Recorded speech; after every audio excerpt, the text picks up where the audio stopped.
నామమును బట్టి వందనములు స్తుతులు స్తోత్రములు చెల్లించుకుంటున్నాం ప్రభువా. వచ్చిన బిడ్డలందరిని బట్టి మీకే వేలాది వందనాలు స్తుతులు స్తోత్రాలు ప్రభువా.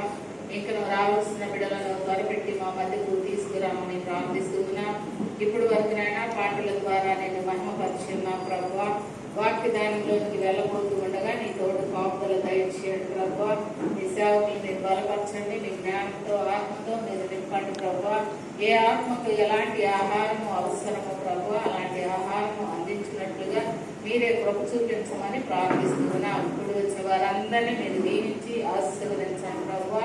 మా సంఘంలో సంఘ పెద్దలను సంఘంలోకి వచ్చే ప్రతి కుటుంబాన్ని పేరు పేరు వరుసన దీవించి ఆశీర్వదించి కనుక మహిమ ప్రభావములు మీరు పొందమని తల్లు రానైనటువంటి మన ప్రభును రక్షకుడుని మహోన్నతుడైన యేసుక్రీస్తు నామమున పేరట అడిగి వేడుకొని ప్రార్థించుకుంటున్నాం తండ్రి.